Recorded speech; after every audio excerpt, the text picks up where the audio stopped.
Rona Jawa Timur, demi warna Indonesia.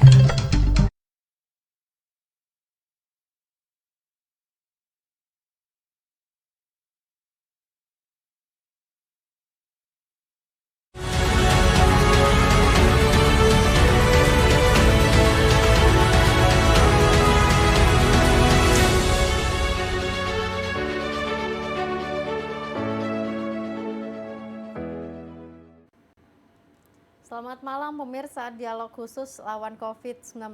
Malam hari ini hadir kembali menjumpai Anda, dan beberapa waktu lalu kita membahas tentang PSBB, tapi malam hari ini kita akan menyoroti terkait dengan data. Hampir setiap hari pemirsa, masyarakat baik secara nasional di Indonesia maupun di kabupaten provinsi masing-masing mendapati atau mungkin mendapatkan informasi dari setiap kepala daerah ataupun juga memang yang berwenang untuk menyampaikan data bagaimana jumlah pasien yang positif atau confirm, berapa jumlah yang ODP, berapa jumlah yang PDP, berapa jumlah meninggal, berapa jumlah yang sembuh. Nah kemudian seberapa penting makna data positif hari ini, dan juga dari data-data itu kemudian ada banyak orang yang membuat permodalan untuk meneropong akhir pandemi dari corona ini. Kita akan membahas dari sisi data, karena data ini menjadi hal yang sangat-sangat penting untuk bisa mengetahui apakah selama ini data yang disajikan ini sudah benar-benar akurat sesuai dengan fakta yang ada di lapangan, dan seperti apa kita membaca nanti akhir pandemi dari corona ini. Bersama dengan ahli statistika dari ITS, Bapak Dr. Suhartono MSc. Pak Har, selamat malam. Selamat malam Mbak Alex. Terima kasih Pak Har sudah berkenan hadir. Pak Har, kita bicara tentang data. Dalam berbagai macam sosial media, ini data saat ini menjadi hal yang sangat penting. Tetapi suara-suara yang kemudian mengatakan, benarkah data ini adalah data real yang ada di lapangan, data yang disampaikan pemerintah? Sebagai orang data ini gimana kita membacanya, Pak? Terima kasih Mbak Anes. Jadi ya pemirsa, ya kalau kita bicara data, ya apalagi yang dilaporkan pemerintah ke kita semua, itu memang adalah kebenaran data dari terutama mereka-mereka yang menjalani tes swab PCR gitu. Jadi apa yang dilaporkan oleh pemerintah itu adalah kebenaran dari yang mengikuti tes swab PCR. Bukan rapid ya? Bukan. Yang diumumkan itu adalah menjalani tes swab PCR. Nah, permasalahannya adalah menjadi menarik karena pengumuman hasil dari tes swab PCR itu beda wilayah, biasanya juga berbeda. Kita, ya kebetulan saya juga pernah mengikuti tes swab PCR itu di RSUA yang di Surabaya. Nah, jadi kalau waktu itu kami tes hari Minggu, baru dapat hasil itu 3 hari setelah tes tersebut. Sedangkan kami waktu koordinasi dengan kawan-kawan yang di luar Jawa, khususnya yang di Samarinda, itu 7 hari baru keluar hasilnya. Tapi teman-teman yang di Papua lebih lama lagi, katanya itu baru 2 minggu, baru dapat tahu itu positif atau tidaknya. Nah yang jadi menarik adalah pada saat itu dilaporkan ada data jumlah positif di suatu hari, ternyata fakta di lapangannya adalah itu adalah kejadian yang sebelumnya, karena tesnya ada yang 3 hari, ada yang 7 hari, ada yang 2 minggu sebelumnya. Itu yang menarik. Jadi kalau ditanya katakan apakah itu datanya benar memang hanya dari seseorang yang menjalani tes swab PCR. Hanya saja kalau kita bicara waktu pelaporan itu tidak mencerminkan kejadian di waktu tersebut. Nah, sehingga pada saat itu ada delay yang bervariasi, beda geografis, beda sarana prasarana, beda SDM-nya. Maka pada saat itu terjadi, menganalisis itu juga tidak sederhana. Harus dipahami kondisi tersebut. Saya tertarik begini, Pak Har, mohon maaf kalau saya potong dulu. Menganalisis tidak sesederhana itu, dan tentu saja menyampaikan tidak sesederhana itu. Karena beberapa kali mungkin kalau kita ingat di Surabaya beberapa waktu lalu, yang ketika tiba-tiba muncul lonjakan positif sampai dengan 89 confirm kalau nggak salah. Semua mungkin menganggap bahwa ini adalah kasus baru yang muncul. Tapi ternyata ketika kita telusur lagi, ini adalah hasil tes dari yang ODP atau PDP beberapa waktu lalu yang memang baru keluar.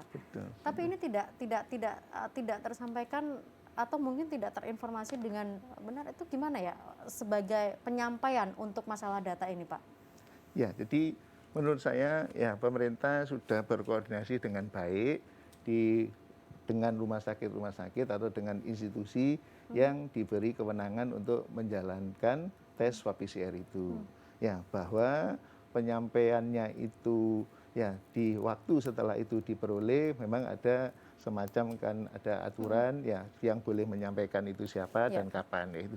Nah, ya tapi yang menarik adalah kalau kita bicara kasus di Indonesia ya bahwa sekali lagi kondisi data itu adalah data dari mereka yang pernah tes. Sehingga kasus positif yang ada itu adalah kasus positif dari yang dites. Nah, di lapangan banyak ahli sudah mengatakan dan itu juga sudah diketahui secara umum bahwa ada banyak juga yang orang-orang yang positif tapi tidak menjalani tes karena tentu saja banyak faktor. Apakah faktor karena merasa sehat atau karena faktor yang lainnya. Karena sampai saat ini kita juga tahu bahwa ada biaya kalau kita ikut tes itu dan menurut saya juga tidak murah untuk menjalani tersebut kayak gitu. Sehingga secara umum dalam konteks data, apakah yang dilaporkan itu mencerminkan kondisi real sesungguhnya di lapangan, tidak semudah itu untuk menjawab iya. Karena dalam konteks kalau kita belajar, katakanlah kami ini yang belajar di statistik itu, ada yang namanya representasi data. Jadi kalau kita ngambil sampel, apakah sampel ini bisa mencerminkan kondisi populasi. Nah, pada saat kita tahu bahwa ada kemungkinan orang yang positif tetapi tidak menjalani tes, maka otomatis seperti yang disampaikan oleh ahli-ahli yang lain bahwa data jumlah positif itu kemungkinan besar underestimate. Apa artinya? Kondisi di lapangan bisa lebih dari itu. Bisa itu lebih dari yang disampaikan begitu ya. Baik Pak Hari, kita jeda dulu sebentar pemirsa. Kami kembali saat lagi untuk Anda dan monggo untuk Anda yang selama ini mungkin punya unek-unek terkait dengan data, Anda bisa sampaikan di Tako Ainang WA JTV di line yang nanti kami tampilkan di layar kaca. Kami jeda dulu, kami kembali saat lagi.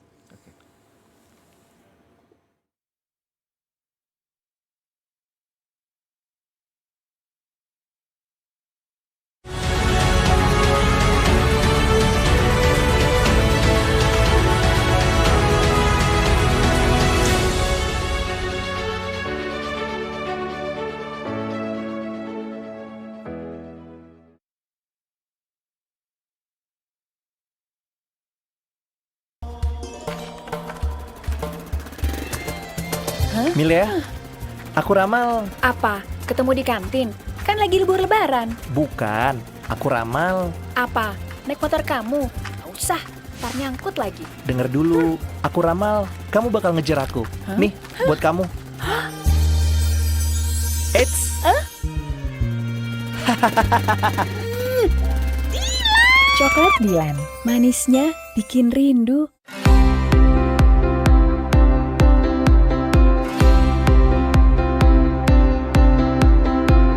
Jumpa lagi di acara kesayangan kita, apalagi kalau bukan acara Inspirasi Sehat. Untuk berbagi informasi seputar dunia kesehatan dan saya akan perkenalkan sebuah alat bantu penunjang kesehatan. Oksigen ini manfaatnya banyak sekali untuk tubuh kita. Saksikan Oksigen Smart Shop setiap harinya hanya di JTV.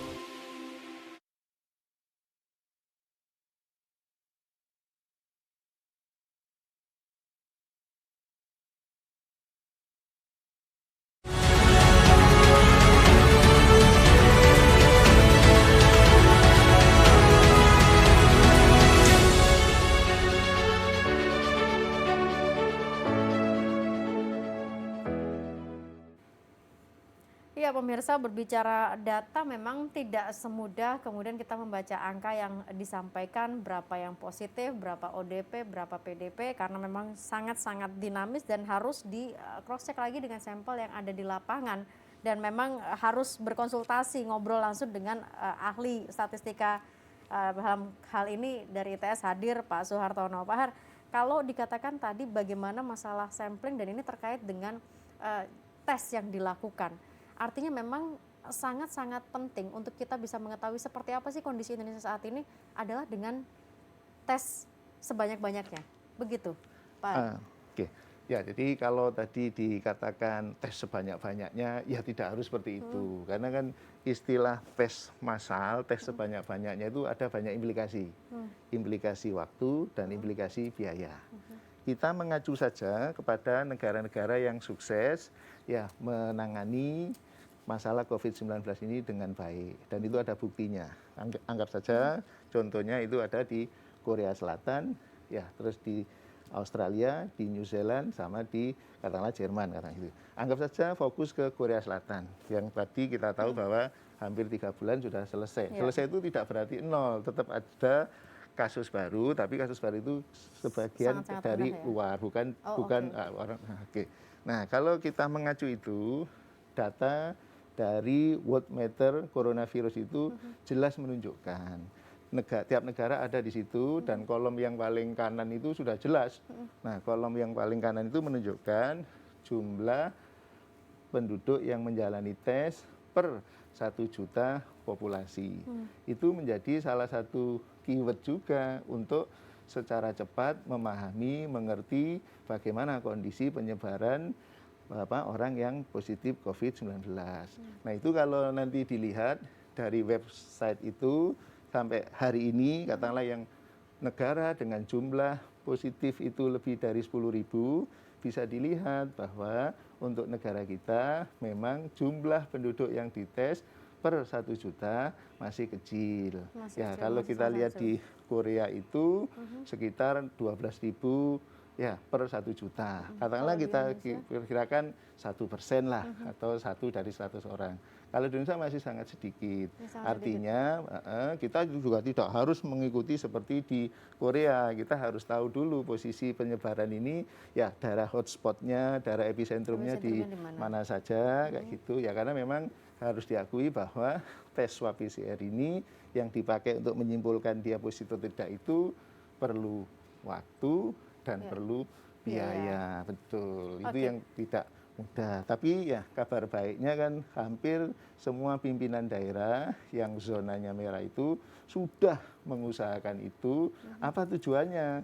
Tujuan utamanya adalah supaya segera diketahui posisi dari penyebaran yang COVID-19 sehingga data itu tidak hanya dari yang tes saja, tapi bisa disediakan oleh pemerintah. Yang mudah-mudahan ya itu bisa segera terrealisasi, bisa terlaksana sehingga khususnya untuk yang Surabaya dan Jawa Timur kita bisa segera tahu. Nah, sehingga dengan banyak yang tahu itu maka kondisi pencegahan selanjutnya bisa lebih tepat lagi. Idealnya kalau secara data yang dibutuhkan untuk kemudian bisa diolah menjadi dikatakan data yang akurat untuk bisa melihat terkait dengan penyebaran COVID, berapa untuk kebutuhan Indonesia atau mungkin katakanlah Surabaya Jawa Timur per 1 jutanya itu berapa secara ideal kalau kita berbicara tentang data? Ya kan kalau ngomong ideal dalam konteks keilmuan ya sebanyak-banyaknya tadi seperti yang Mbak Agnes sampaikan. Tapi kan dalam konteks ini kan tidak bisa seperti itu. Apalagi kita bisa merefer kasus-kasus di negara lain yang tidak harus sebanyak-banyaknya.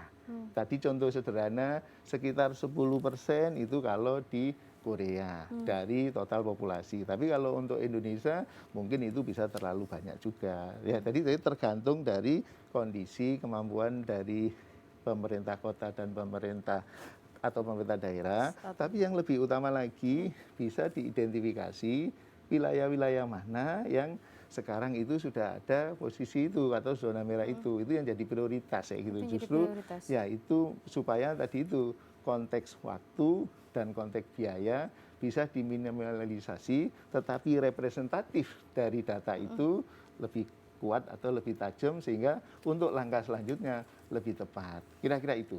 Pak Har, data yang ditampilkan oleh pemerintah ada data positif atau confirm, data PDP, data ODP, data meninggal dan juga data sembuh. Tidak jarang masyarakat mungkin melihat dari sudut pandangnya masing-masing. Ketika mungkin, hari ini ternyata yang sembuh lebih banyak daripada jumlah yang meninggal. Seolah-olah terkesan seperti lagi racing begitu. Ketika sembuh ini lebih banyak, maka ini akan menjadi lebih baik. Artinya kita mengalami satu perbaikan. Sebenarnya data kalau kita harus melihat secara real, data mana yang harus kita lihat? Data positifnya kah? Atau data terkait dengan meninggal atau sembuhnya itu tadi? Ya, jadi Ya, menurut saya semuanya itu kan penting karena itu punya tujuan masing-masing. Tapi dalam konteks untuk paham seberapa fatal ya penyakit ini atau virus ini itu jadi penting untuk tahu ya yang sembuh sama yang sakit itu. Dan insya Allah itu kalau kita lihat dengan baik di seluruh dunia memang persentase yang meninggal tidak banyak atau kecil sehingga itu menjadi ya apa kabar baik bagi ya kita semua sebenarnya kayak gitu. Tapi tetap harus hati-hati karena fakta di lapangan juga itu bisa terjadi pada kelompok umur yang berbeda-beda juga kayak gitu. Kira-kira itu. Jadi poinnya persentase yang meninggal masih belum tinggi memang, tapi tidak harus itu menjadi ya kita lengah kayak gitu karena itu harus kita tetap hati-hati karena penyebarannya itu ya pada kelompok umur tertentu bisa tinggi untuk artinya kita tidak bisa hanya menyepelekan virus ini karena mungkin fatality rate-nya itu dilihat dari sisi yang jumlah yang meninggal dibandingkan dengan jumlah penduduk Indonesia, begitu ya. Pak Har, kita tahu ada banyak yang kemudian membuat permodelan. Nah, menurut pandangan Pak Har, kira-kira apakah permodelan itu bisa benar-benar memprediksi kapan pandemi ini berakhir atau Pak Har sendiri punya prediksi kapan pandemi ini berakhir? Ada yang bilang akhir Mei, nanti setelah Lebaran. Ada yang bilang Juni atau Juli, bahkan kemudian terakhir pemerintah mengatakan terkait dengan larangan mudik atau apapun itu bisa diperpanjang sampai dengan akhir Desember. Nah, ini gimana untuk bisa menjelaskan ke masyarakat? Ya, jadi memang membuat model itu dari data itu bisa dilakukan dengan cepat, dengan model yang apapun bisa. Tapi yang paling sulit adalah pada saat data itu belum representatif kondisi sesungguhnya, maka ya apapun hasil model yang diperoleh itu tidak mudah untuk dijustifikasi kebenarannya. Apalagi pada saat memodelkan itu banyak asumsi yang dipakai dan asumsi itu belum dites kebenarannya. Ya kembali ke kasus di Indonesia, kenapa memodelkan data positif di Indonesia itu tidak mudah? Karena sampai hari ini memang ya yang data jumlah positif itu hanya dari yang menjalani tes. Dan yang menjalani tes itu lagi, sekali lagi, ya kebetulan kalau kita lihat jumlahnya per 1 juta itu masih minim. Dan kita juga tahu fakta di lapangan bahwa banyak orang yang positif atau ada kasus yang positif. Tapi belum menjalani tes karena kondisinya sehat. Makanya itu tadi ya kabar baiknya kan kalau nanti itu kan katanya kan sudah datang ya tes alat untuk swab PCR itu ya di beberapa kabupaten kota di Jawa Timur khususnya ya supaya ya lebih cepat untuk diketahui kondisi sesungguhnya seperti apa. Jadi kan kayak kasus di Korea itu atau di negara yang lain pada saat dilakukan tes massal memang itu langsung yang positif itu naiknya signifikan dibanding sebelumnya. Tapi setelah itu yang luar biasa. Artinya berarti memang lebih baik kita langsung mengetahui secara besar di sini karena memang itu menjadi salah satu kunci untuk kemudian bisa melakukan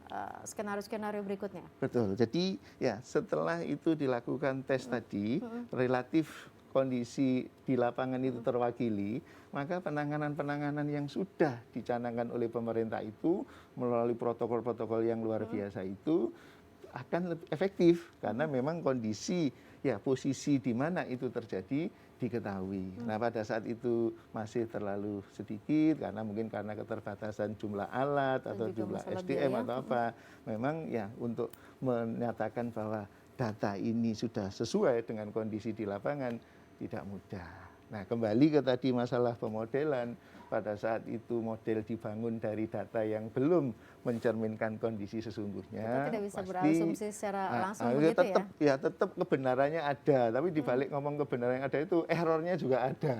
Oke, margin errornya. Itu yang tidak berarti mudah. sangat tinggi ketika kita berbicara tentang data yang ada sekarang memang kebenarannya itu ada, tapi margin errornya berarti sangat-sangat tinggi dengan hasil yang delay tadi itu. Fakta di lapangan dari beberapa researcher, peneliti dari perguruan tinggi yang membuat model analisis atau model peramalan itu cenderung melakukan revisi. Di balik kata merevisi itu kan berarti apa yang dia kemukakan di 2 minggu lalu atau di seminggu yang lalu atau di 3 minggu yang lalu sudah tidak konsisten lagi, sudah tidak tepat lagi untuk kondisi sekarang. Baik, Pak. Bahkan itu yang Singapura itu yang banyak direfer oleh kemarin salah satu lembaga di Jakarta yang mengeluarkan rilis tanggal 29 April prediksi berakhirnya ini. Terus nanti ya ternyata kalau kita lihat sekarang geser lagi nambah 3 hari 4 hari, dan itu menurut saya juga menunjukkan bahwa tidak mudahnya membuat model karena masih dinamisnya data, apalagi kalau kita cerita data di Indonesia ini lebih luar biasa lagi. Karena ya data yang di Jakarta, di Jawa Timur, di Samarinda, di Papua, ngomong hari ini itu mencerminkan banyak. Ya, kira-kira itu. Hari ini bisa bermakna hari kemarin, bisa bermakna 2 hari lalu, atau mungkin untuk yang luar pulau terjauh sekalipun, itu maknanya adalah 2 minggu yang lalu. Betul. Kami kembali saat lagi untuk Anda pemirsa.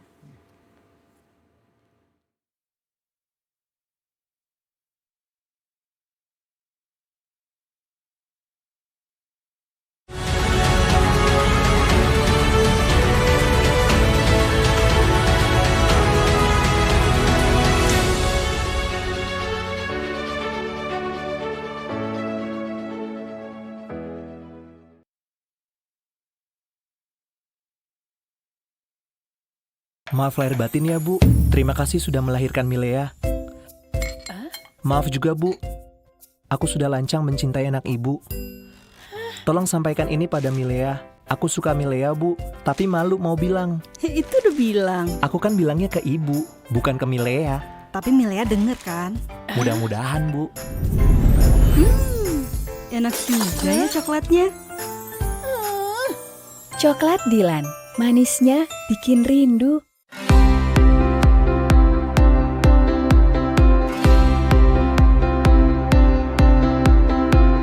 Jumpa lagi di acara kesayangan kita, apalagi kalau bukan acara Inspirasi Sehat. Untuk berbagi informasi seputar dunia kesehatan dan Saya akan perkenalkan sebuah alat bantu penunjang kesehatan. Oksigen ini manfaatnya banyak sekali untuk tubuh kita. Saksikan OCD Smart Shop setiap harinya hanya di JTV.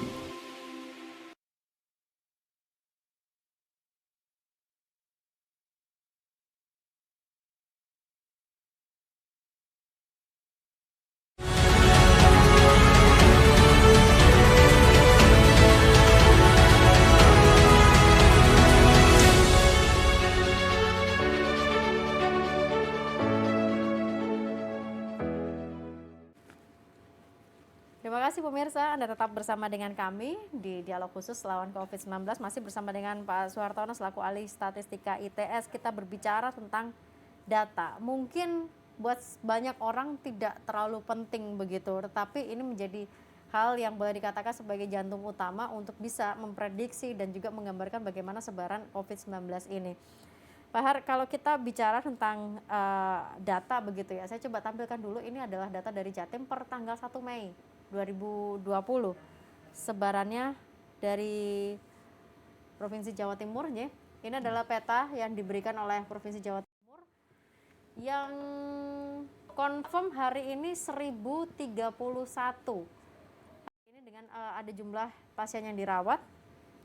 Kemudian kita coba cek untuk data berikutnya. Ini biasanya sama Pemprov di breakdown lagi di grafis yang berikutnya. Di sini ada yang sembuh, kemudian yang dirawat dan yang meninggal, yang sembuh bertambah, yang meninggal juga bertambah dari 1031 yang confirm tersebut. Nah, kemudian juga ada dalam pantauan termasuk juga sebaran pasien untuk per masing-masing kota. Pak Har, kalau kita ngelihat ini kan data ini disajikan oleh Pemprov Jatim untuk dikonsumsi masyarakat. Saya tidak tahu bagaimana sebenarnya masyarakat harus membaca ini, atau lebih tepatnya bagaimana Pemprov mengkomunikasikan persoalan data ini kepada masyarakat, Pak Har. Ya, jadi seperti yang disampaikan di sebelumnya bahwa data yang ada ini adalah kebenaran dari fakta yang mengikuti tes. Sehingga ya dengan adanya data ini harapannya semua bisa hati-hati, semua bisa mengambil hal-hal yang positif berkaitan dengan kondisi yang saat ini pandemi COVID-19.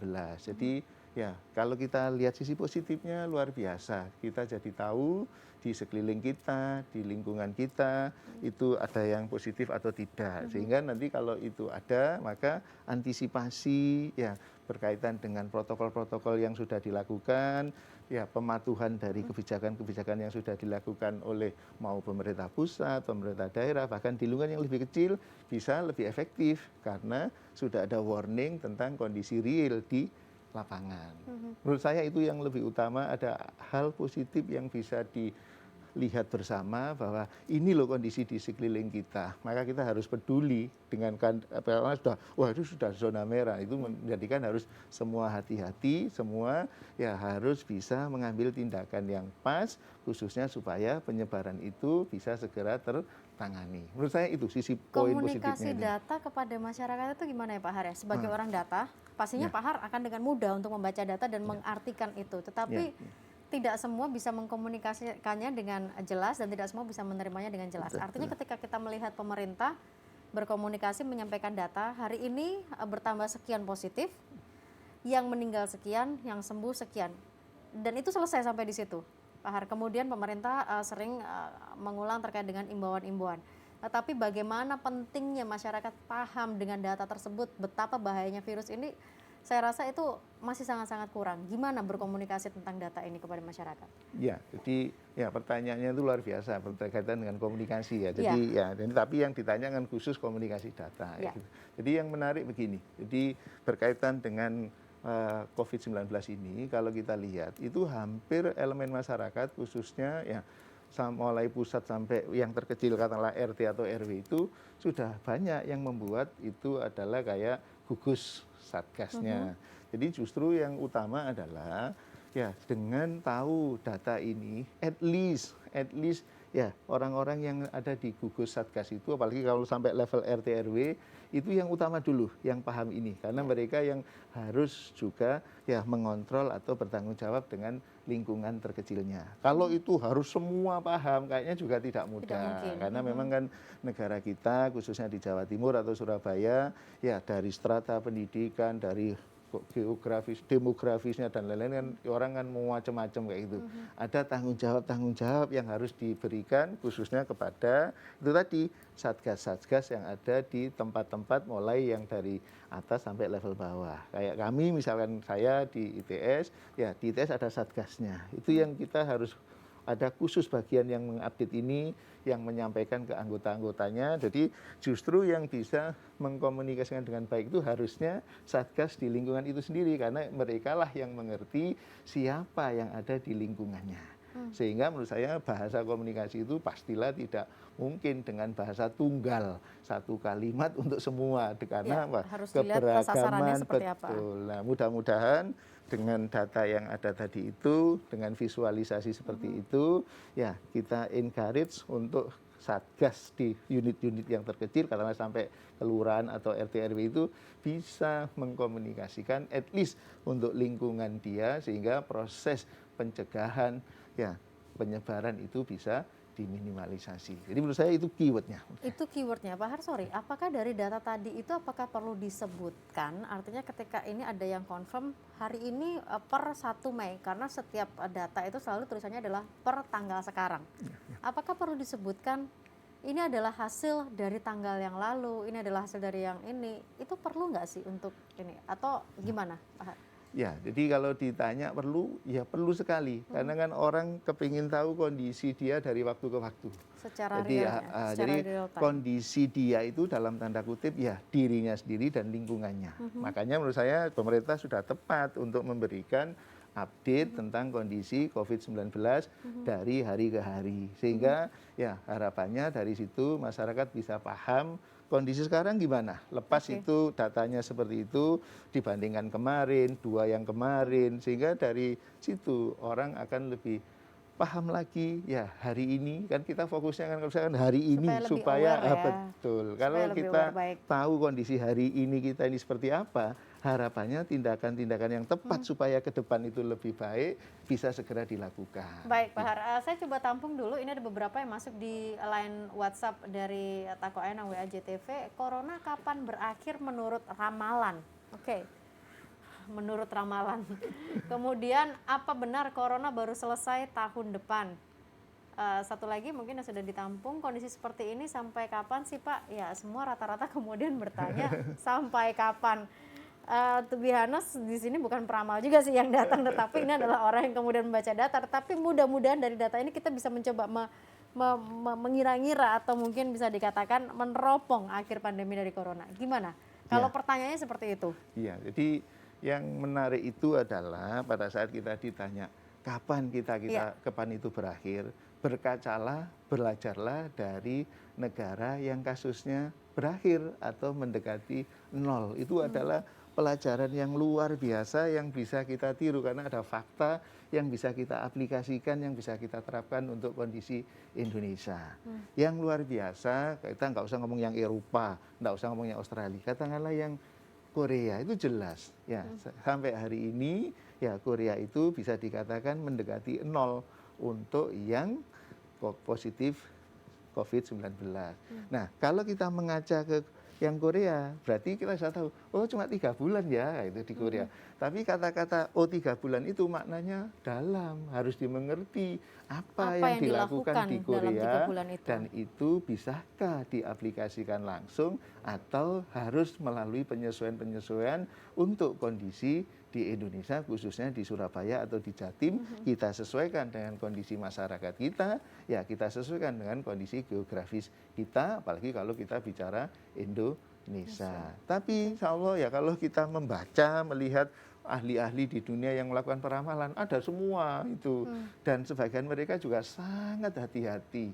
Ini untuk kepentingan riset, ini untuk kepentingan pendidikan. Apa di balik itu adalah mereka juga sadar kalau data itu belum reliable, katakanlah masih hanya yang dites saja, apalagi yang belum banyak yang dites dalam tanda kutip, yang ada yang positif yang belum dites, ya orang lebih hati-hati. Nah, jadi kalau kita mengacu yang ke sana, itu bisa dilihat ada yang menyatakan Juni, bahkan kalau kita mengaca kembali balik ke 2-3 minggu sebelum ini, ada yang memprediksi optimis nanti ya Mei selesai atau apa gitu. Tapi mereka sampai hari ini kayaknya menurut saya sudah melakukan revisi. Di balik revisi itu ya apa yang diduga sebelumnya ada yang tidak tepat. Jadi menurut saya kalau ditanya kapan itu berakhir, sebaiknya kita belajar dari negara-negara yang terbukti sudah berhasil menyelesaikan kasus ini, ya khususnya yang angka positif mendekati nol,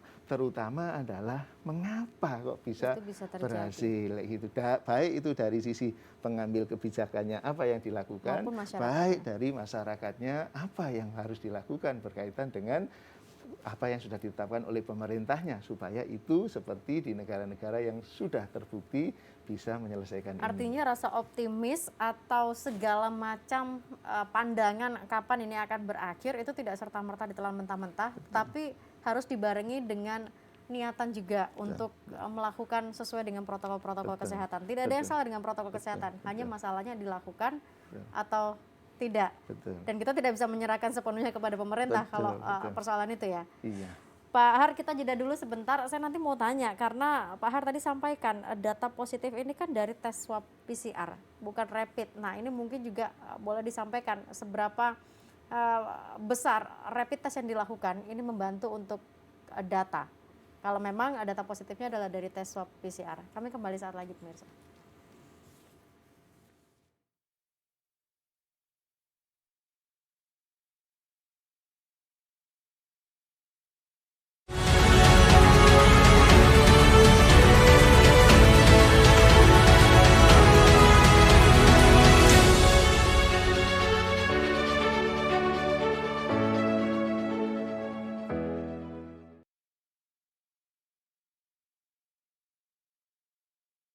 Wah, sari mie goreng ayam kremes. Yakin gak mau?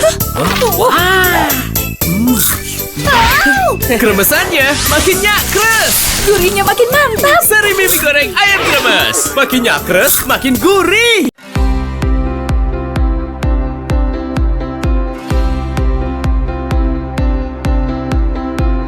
Jumpa lagi di acara kesayangan kita, apalagi kalau bukan acara Inspirasi Sehat. Untuk berbagi informasi seputar dunia kesehatan dan Saya akan perkenalkan sebuah alat bantu penunjang kesehatan. Oksigen ini nih manfaatnya banyak sekali untuk tubuh kita. Saksikan Oxygen Smart Shop setiap harinya hanya di JTV.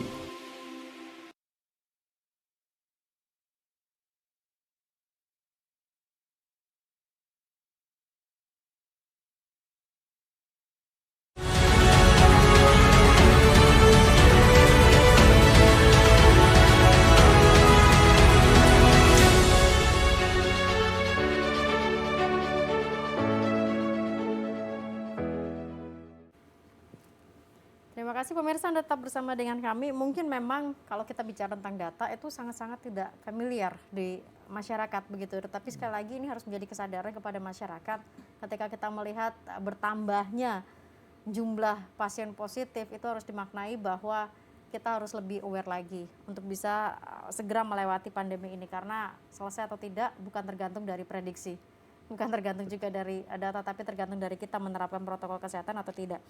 Pak Har, seperti yang tadi saya katakan, monggo pemirsa kalau misalnya ada yang mau takut ayang WAJTV, rapid test ini seberapa penting untuk kebutuhan data kalau pada akhirnya yang digunakan adalah swab PCR. Saya hold di situ. Pertanyaannya, saya suka bahasan malam ini, ketika berakhir kira-kira pertumbuhan kondisi seperti apa? Oke. Ketika berakhir nanti kira-kira pertumbuhan kondisi seperti apa? Ini dari Jayapura. Wow. Terima kasih Pak Sukaryanto dari Jayapura. Boleh ini dijawab dulu aja Pak Har.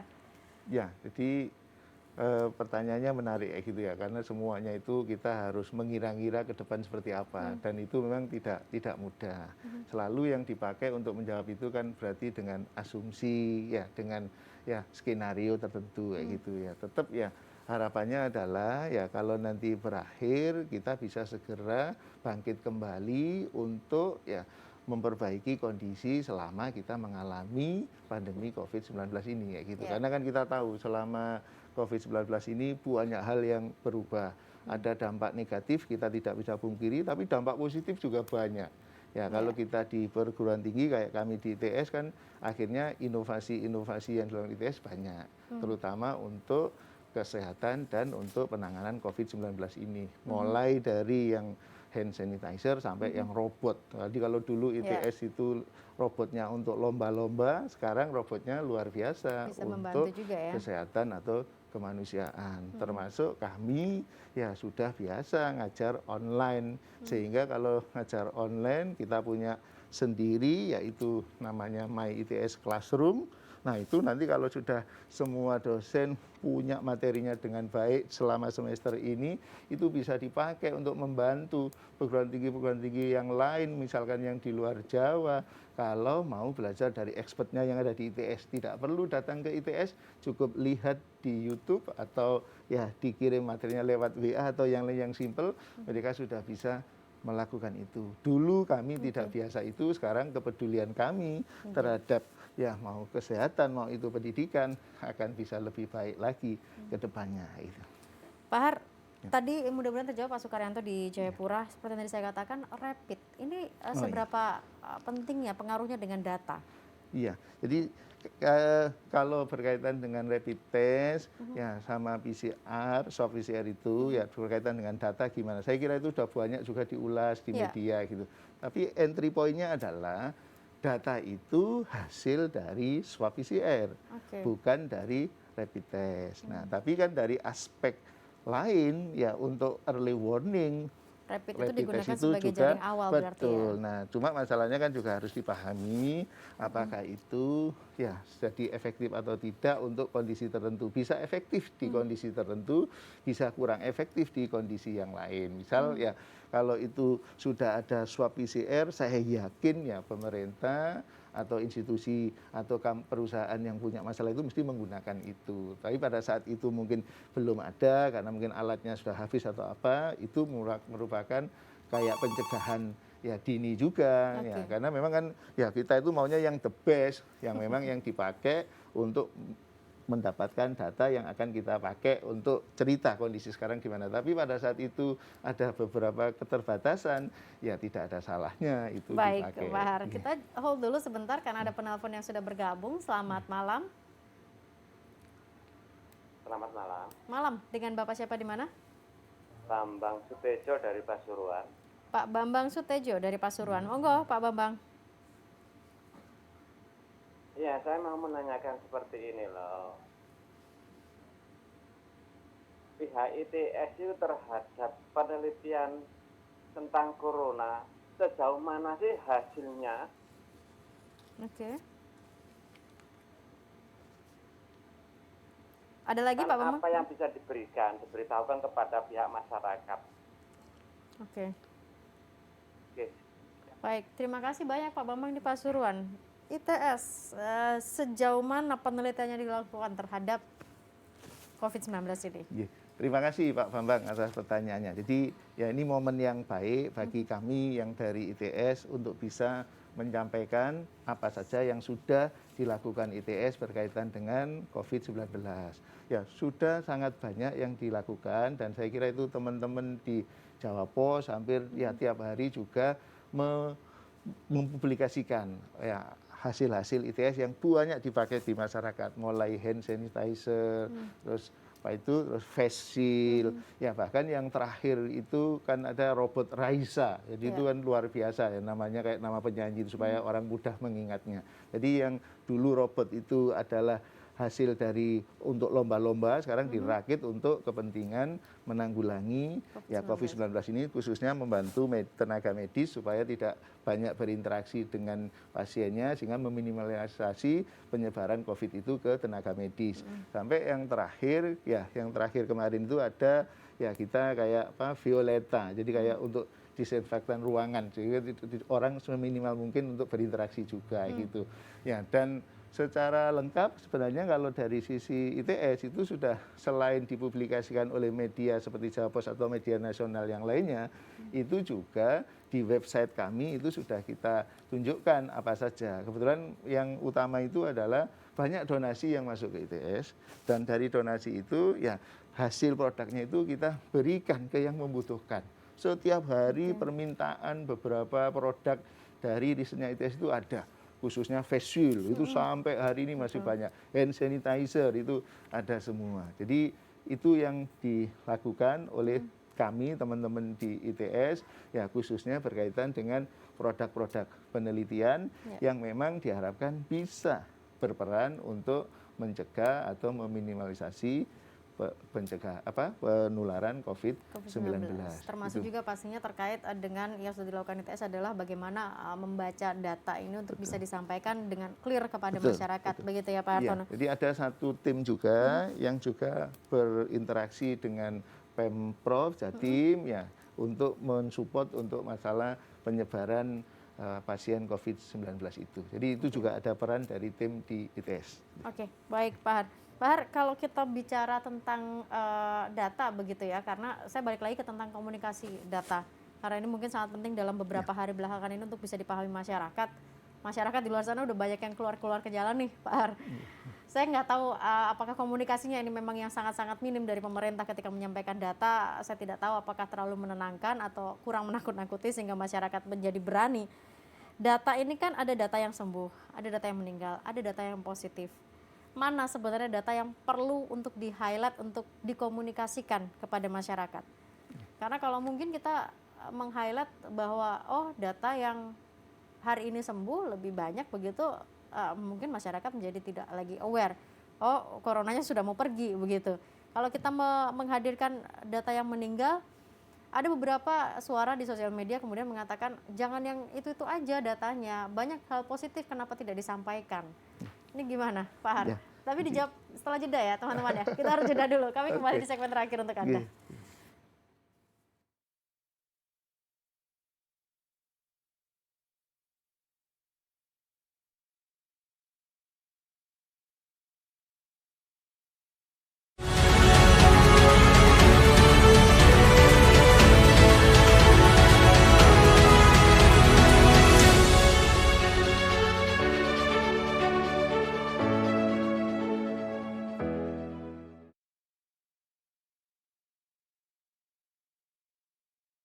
Mengapa menggunakan sabun lebih efektif membunuh virus daripada hand sanitizer?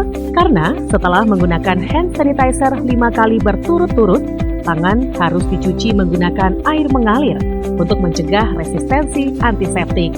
Dan jika menggunakan air dan sabun, kita dapat menggunakannya berulang kali.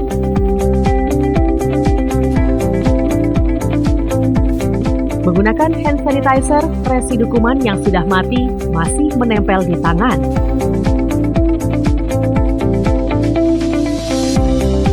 Sedangkan menggunakan air dan sabun, residu kuman yang sudah mati ikut terbawa air yang mengalir.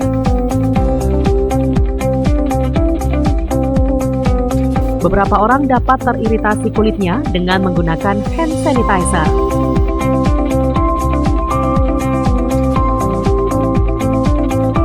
Namun, air dan sabun sangatlah ramah digunakan untuk semua orang.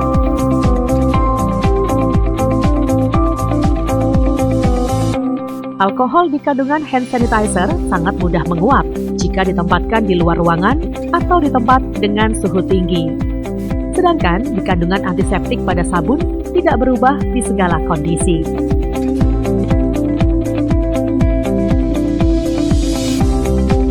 Hand sanitizer hanya efektif membersihkan tangan yang tidak tampak kotor.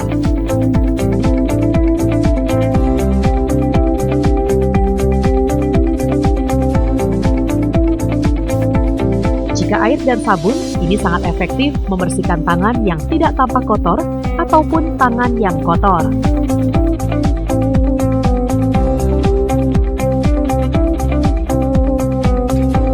Namun, kita tetap boleh menggunakan hand sanitizer jika kita jauh dari tempat hand wash. Kita kesulitan mencari air bersih, dan saat kita bepergian. Info kesehatan ini dipersembahkan oleh Emco, cat kayu dan besi.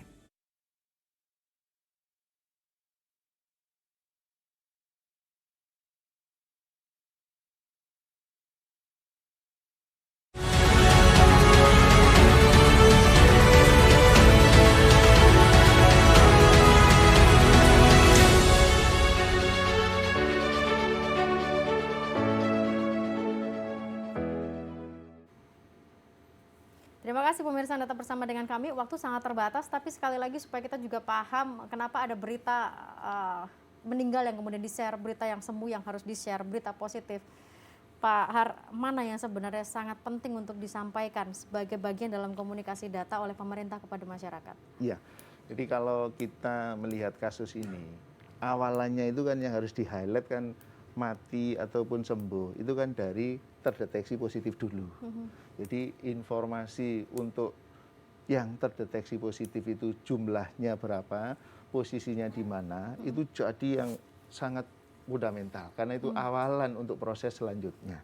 Jadi menurut saya yang awalan untuk selanjutnya itu harus yang dipahami dulu, harus yang diinformasikan dulu, karena itulah nanti yang berdampak terhadap proses selanjutnya. Yang tadi itu ada proses yang bisa sembuh, ada proses yang meninggal gitu. Jadi menurut saya memang ya masyarakat harus diberitahu ini loh kondisi jumlah positif yang sekarang ini seperti apa.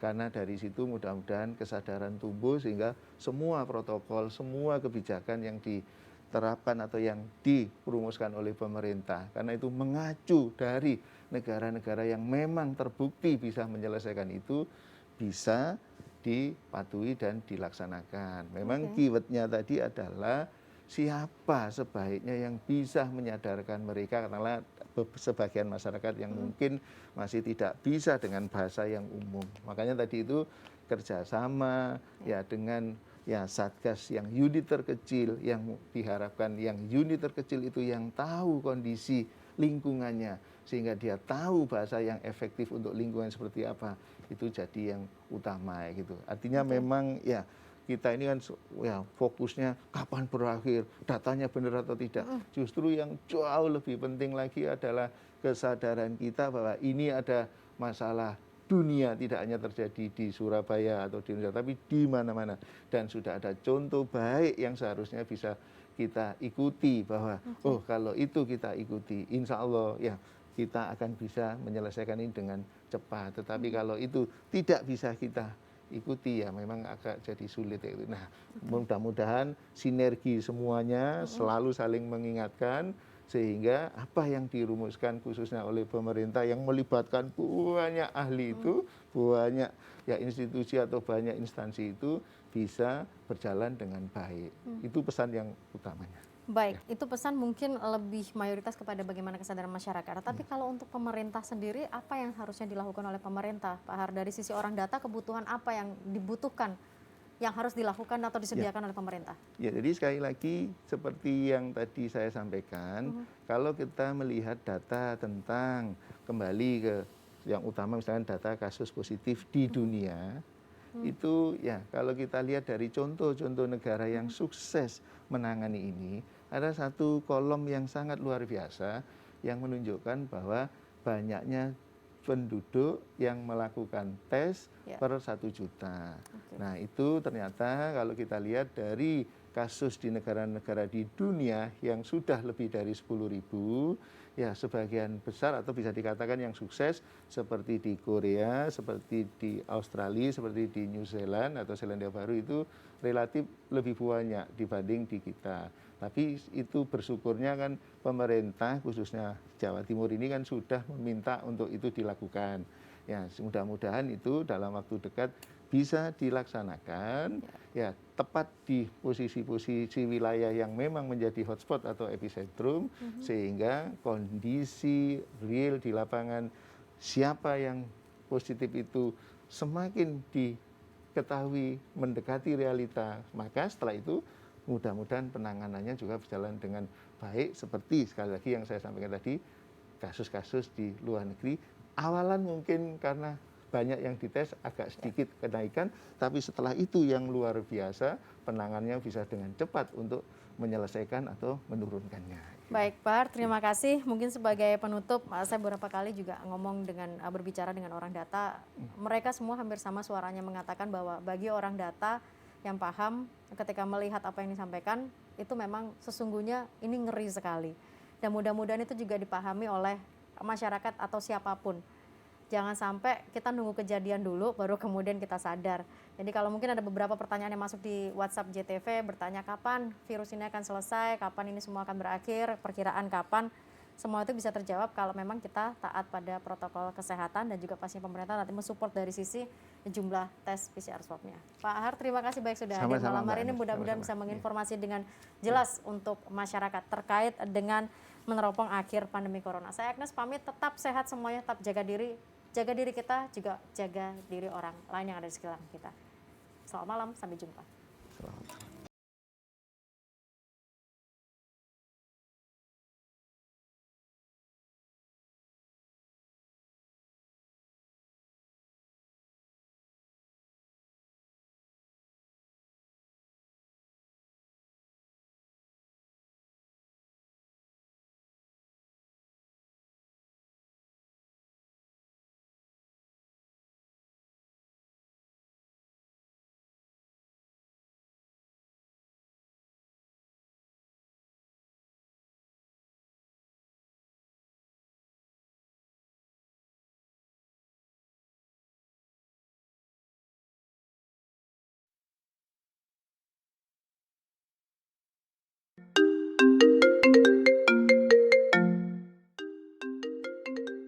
Kayak teleponku tapi no endi. Wayahe iki.